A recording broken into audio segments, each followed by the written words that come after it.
Baby, we got Christmas in July!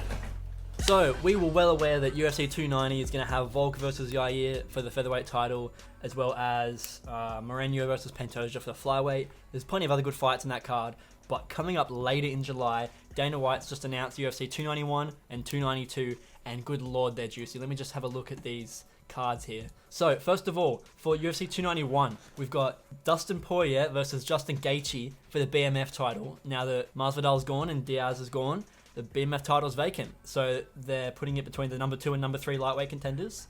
Fucking awesome.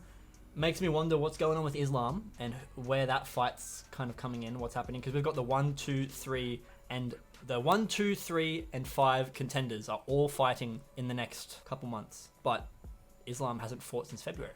It'll be interesting to see where that leads. But regardless, next up, Blachowicz versus Pereira. That's going to be nuts. Let's see if Pereira can do what Adesanya couldn't against Blachowicz.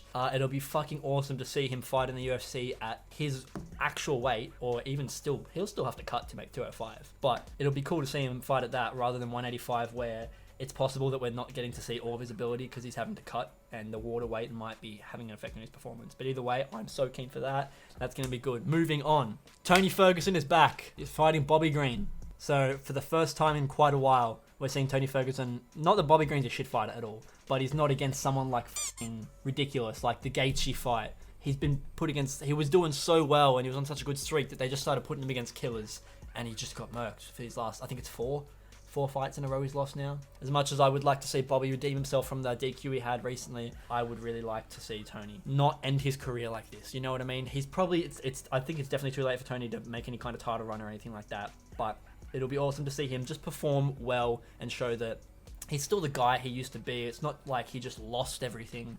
Things happen, you know? So I would just like to see Tony perform well again. Next up, this card just keeps going, and this is only the first card. We've got Paul Acosta versus Ikram Aliskerov. Now, I believe Aliskerov came from Bellator. I could be wrong. If I am, I'll put a note in here. And he's moving over to the UFC now, and I believe he's a wrestler of some sort. He's probably a bit of both, but he's a Russian guy. I've been waiting to see who Costa was going to fight, whether he was going to fight Chimaev or whoever. It didn't matter. I just wanted to know. I also want to know who Chimaev was going to fight, but in this situation, talking about Costa. So it's cool to see that he's going to be fighting now. Next, to continue with this fucking train of bombs that we've got coming, Stephen Thompson, Wonderboy versus Michael Pereira. I don't know a whole lot about Michael Pereira, so I'm going to have to go back and do some research. I do know that he's ranked. I know that he's doing pretty decently right now. Thompson versus him, number 7 versus number 15 welterweight.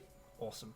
Up next, Derek Lewis versus Marcos Rogerio de Lima. Derek Lewis, number 11, versus this guy, unranked. Will be interesting to see. Derek lost his last fight, no. Yeah, so Derek's on a 3-fight loss streak, so it's going to be pretty interesting to see what happens here. This is the first guy that Derek's fought that's not ranked in a long time, I think. So hopefully we might be able to see a return of the Black Beast. He might show that he's still got it, or this could be the end and we might be seeing the downfall, but we're going to have to wait and see. And then the last one we have on this card is Michael Chiesa versus Kevin Holland. So Chiesa is ranked number 12. Holland is unranked, which I thought Holland was ranked. But he just won his last fight against Ponzinibbio. That was a good fight, so it'll be interesting to see him return against Michael Chiesa. Alrighty, moving on to UFC 292. It's going to be awesome. We don't have a whole lot of the fights announced yet, but we have the 2 title fights that are going to be the main event and the co-main event. For the co-main event, we have the strawweight title fight, which is Zhang Weili is the champion and Amanda Lemos is number 4 ranked. And we've also got Aljo versus Sean O'Malley. I can't fucking wait.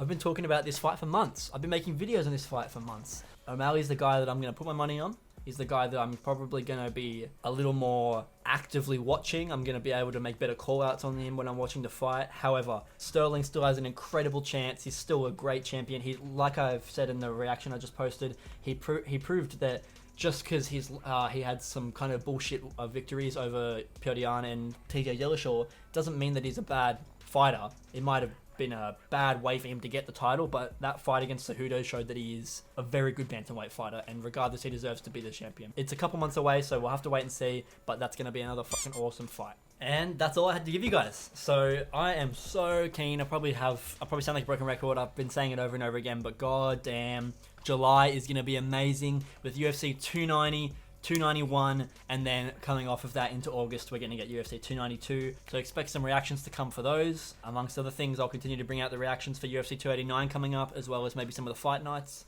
If there's any that I think I have an interesting take on, or that I've got enough knowledge to be able to make a good commentary. But otherwise, thank you very much for watching. Leave a like. Be sure to comment which fight you're the most keen for, because there's a lot of really good bouts there, a lot of different matchups, a lot of different styles. Let me know what you're the most excited for, and I'll see you guys all in the next video. Thanks for watching.